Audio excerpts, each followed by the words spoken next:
கடனுக்கு செவ்வாய் கேது தான் காரணமா இருக்கும்னு சொன்னீங்க. அதுக்கு தீர்வு, பரிகாரங்கள் பத்தி சொன்னீங்கன்னா கொஞ்சம் மக்களுக்கு உதவியா இருக்கும் சார். கந்தனை பிடிச்சாங்கன்னா கடன்ல இருந்து தப்பிக்கலாம். இது வந்து ஜோதிட சாஸ்திரம் சொல்லக்கூடிய ஒரு வழிமுறை.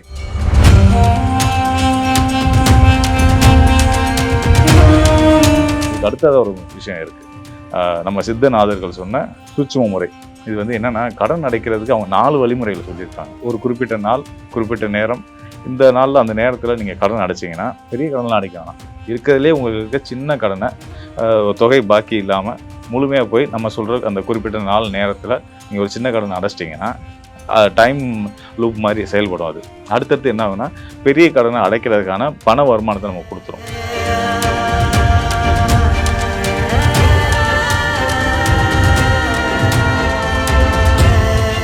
இதை தாண்டி இன்னொரு சூட்சும பரிகாரம் ஒன்று உண்டு. அது என்ன அப்படின்னு கேட்டிங்கன்னா, நம்ம கடன்ல இருந்து தப்பிக்கணும் அப்படின்னா அன்னதானம் நிறைய பண்ணணும். ஸோ அந்த மாதிரி தர்மங்களை தொடர்ந்து செய்துட்டு இருக்கும்போது உணவுக்கு தர்மமாக நம்ம செய்யக்கூடிய செலவினங்கள் வந்து நம்மளோட கடன் அடைக்கிறதுக்கான வழிமுறையை ஏற்படுத்தும்.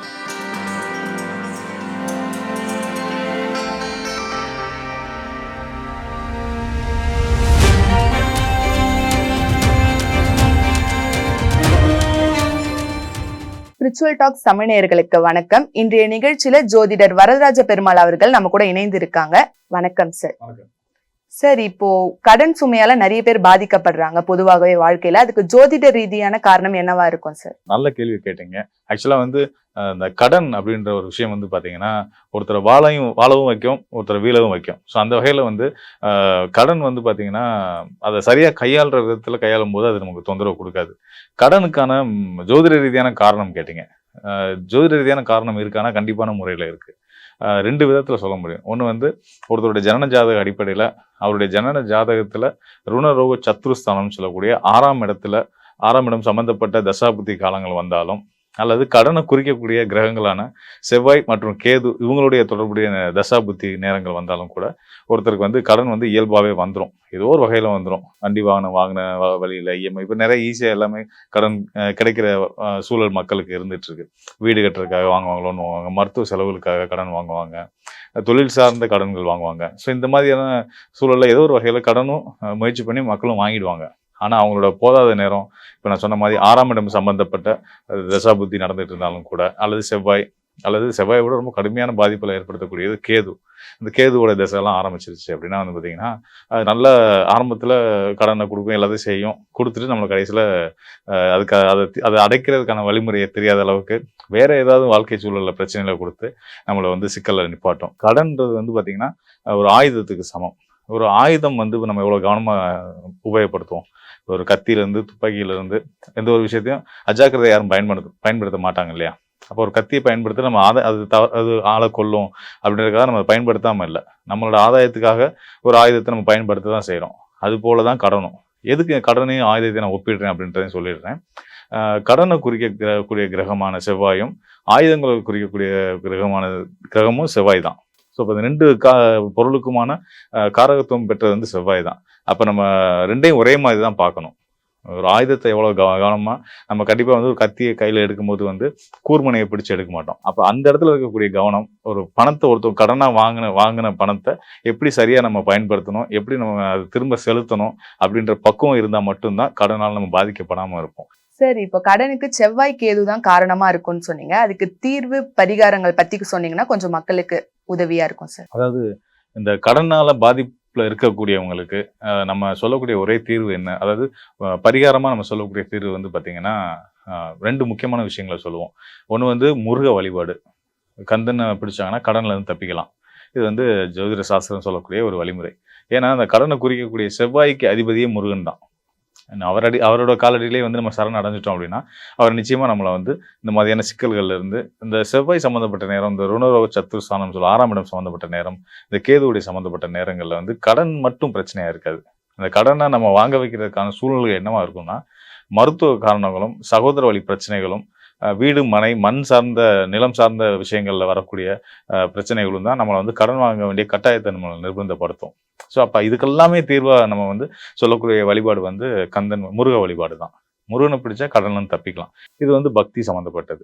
இதை தாண்டி இன்னொரு சூட்சும பரிகாரம் ஒன்று உண்டு. அது என்ன அப்படின்னு கேட்டிங்கன்னா, நம்ம கடன்லேருந்து தப்பிக்கணும் அப்படின்னா அன்னதானம் நிறைய பண்ணணும். உணவு தானங்கள் நம்ம கஷ்ட சூழலில் தான் இருப்போம். இருந்தாலும் ஒரு பசியில் இருக்க ஒருத்தருக்கு வந்து ஒரு 50 ரூபாய்க்கு 100 ரூபாய்க்கு சாப்பாடு வாங்கி கொடுக்குறது நமக்கு பெரிய செலவு கிடையாது தான். லட்சக்கணக்கான கோடிக்கணக்கான கடனில் இருக்கிறவங்களுக்கு ஒரு 100 ரூபாய்க்கு 50 ரூபாய்க்கு ஒருத்தவங்களுக்கு உணவு கொடுத்து அவங்களோட பசியாத்துறதுன்றது வந்து பெரிய செலவினம் கிடையாது. ஸோ அந்த மாதிரி தர்மங்களை தொடர்ந்து செய்துட்டு இருக்கும்போது உணவுக்கு தர்மமாக நம்ம செய்யக்கூடிய செலவினங்கள் வந்து நம்மளோட கடன் அடைக்கிறதுக்கான வழிமுறையை ஏற்படுத்தும்.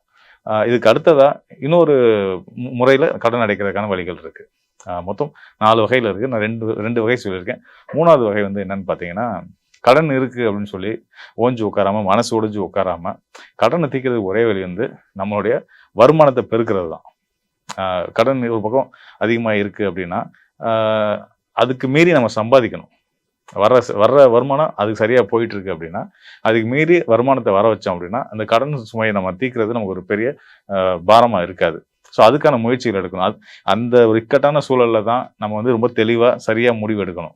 அதுக்காக தான் அந்த காலம் நல்ல ஆலோசனை கொடுக்கறதுக்கு தான் ஜோதிடர்கள்லாம் அங்கே இருக்கோம்.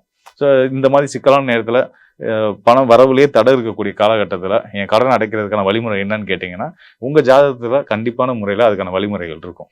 இறைவன் எல்லா கதவுகளையும் எப்பயும் அடைக்க மாட்டார். எவ்வளோ இக்கட்டான சூழலையும் நமக்கு ஒரு வாசல் வச்சிருப்பார். நம்ம அதை தேடி கண்டுபிடிக்கிறது வந்து நம்மளுடைய கடமை. அது உங்களால் இக்கட்டான சூழலில் முடியாத பட்சத்தில் உங்களுக்காக ஜோதிடராக வழிகாட்ட நாங்கள் இருக்கோம். இது வந்து 3வது முறை. இதுக்கு அடுத்ததாக ஒரு விஷயம் இருக்குது. நம்ம சித்தநாதர்கள் சொன்ன சூட்சும முறை. இது வந்து என்னன்னா, கடன் அடைக்கிறதுக்கு அவங்க 4 வழிமுறைகள் சொல்லியிருக்காங்க. எந்த ஒரு குறிப்பிட்ட நாள், குறிப்பிட்ட நேரம், இந்த நாளில் அந்த நேரத்தில் நீங்கள் கடன் அடைச்சிங்கன்னா உங்களுக்கு வந்து கடன் ஒரு சின்ன கடனை முழுமையாக அடைச்சிட்டாக போதும். கடன் அடைக்கிற காசு இல்லாமல் பெரிய கடன்லாம் இருக்குன்னா எப்படி அடைக்க முடியும் அப்படின்னா, பெரிய கடன்லாம் அடைக்க வேணாம். இருக்கிறதுலே உங்களுக்கு இருக்க சின்ன கடனை தொகை பாக்கி இல்லாமல் முழுமையாக போய் நம்ம சொல்கிற அந்த குறிப்பிட்ட நாள் நேரத்தில் நீங்கள் ஒரு சின்ன கடனை அடைச்சிட்டிங்கன்னா டைம் லூப் மாதிரி செயல்படும். அது அடுத்தடுத்து என்ன ஆகுனா, பெரிய கடனை அடைக்கிறதுக்கான பண வருமானத்தை நம்ம கொடுத்துரும். இதில் வந்து செவ்வாய்க்கிழமையில் வரக்கூடிய குளிகை நேரம், சனிக்கிழமையில் வரக்கூடிய குளிகை நேரம், சனிக்கிழமை ஏகாதசியோட சேர்ந்து வரக்கூடிய குளிகை நேரம், இந்த மாதிரி நிறைய நல்ல கடன் தீர்க்கிறதுக்கான நாட்களை கொடுத்துருக்காங்க. ஸோ அந்த நாட்களில் வந்து நம்ம வந்து ஒரு சின்ன கடனை முழுமையாக அடைச்சிட்டோம், பாக்கி இல்லாமல் அடைச்சிட்டோம். இப்போ வந்து உதாரணத்துக்கு சொல்லணும்னா, ஒரு 1 லட்ச ரூபா கடன் இருக்குது ஒருத்தருக்கு அப்படின்னா, அதாவது 1 லட்ச ரூபா ஒரு இடத்துக்கு பெரிய கடன் இருக்குது, ஒரு சின்ன கடன் ஒரு 5000 ரூபா ஒருத்தவங்கள்ட்ட இருக்குது அப்படின்னா, அந்த 5000 ரூபாயை நம்ம சொல்கிற நேரத்தில் கொண்டு போய் அடைச்சிட்டாங்க, முழுமையாக அடைச்சிட்டு உங்க கடனை கொடுத்துட்டேப்பா, எனக்கு உனக்கு சம்மந்தம் இல்லை அப்படின்னு சொல்லிட்டாங்க அப்படின்னா, அந்த வார்த்தையை அவங்க அடுத்தடுத்து இருக்க பெரிய கடனுக்கும் சொல்லி உனக்கு எனக்கு சம்மந்தம் இல்லைன்னு சொல்லி முடிக்கிற அளவுக்கு வருமானம் வந்துகிட்டே இருக்கும். ஸோ இந்த மாதிரியான வழிமுறைகளை சித்தநாதர்கள் நமக்கு கொடுத்துருக்காங்க. இந்த வழிகள்லாம் பின்பற்றி நம்மளுடைய கடன் அடைச்சு நிம்மதியாக இருக்கலாம். இன்னொரு முக்கியமான விஷயத்தை சொல்ல விரும்புகிறேன். ஒரு சில ஜாதகத்தில் வந்து பார்த்தீங்கன்னா, அவங்களுடைய 6ஆம் இடம் வலுத்து இருக்கலாம். 6ஆம் இடம் வலுத்து இருக்கலாம்.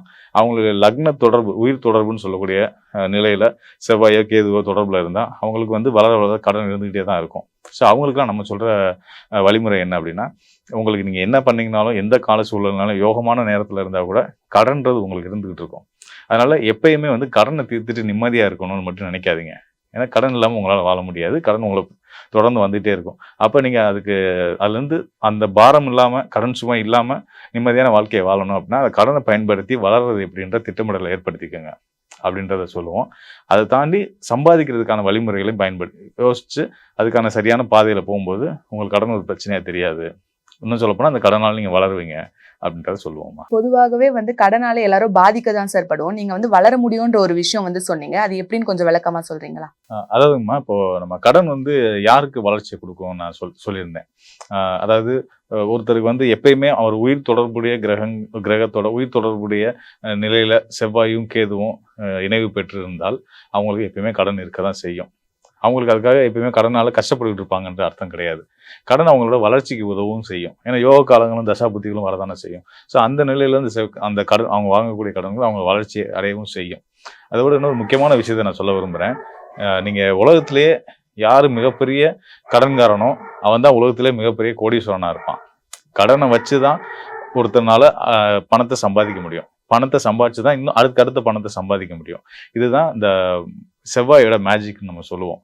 இந்த விஷயத்த வந்து அந்த யாருக்கு எளிதாக இருக்கும் அப்படின்னா, அந்த செவ்வாயோட ஆதிபத்தியம் செவ்வாயோட ஆதிபத்தியம் சொல்லக்கூடியது வந்து ஒருத்தருக்கு வலுத்து இருக்கும் பட்சத்தில், எந்த லக்னமாக இருந்தாலும் சரி, எந்த ராசியாக இருந்தாலும் சரி, அவருடைய ஜாதக அமைப்பில் வந்து செவ்வாய் ரொம்ப பலம் பெற்று இருக்கு அப்படின்னா, பலம் பெற்று குருவாலையில சுக்கிரனுடைய இணைவு பெற்று இருக்கு அப்படின்னா, அவங்க நிச்சயமான முறையில் கடனால வளரக்கூடியவங்களா இருப்பாங்க அப்படின்றத நான் உங்களுக்கு சொல்லியிருந்தேன். கடன் பிரச்சனைகளுக்கான நிறைய தீர்வுகள் வந்து சொன்னீங்க சார். அது வந்து மக்களுக்கு ரொம்ப பயனுள்ளதாவே இருக்கும் கண்டிப்பா. நன்றி சார்.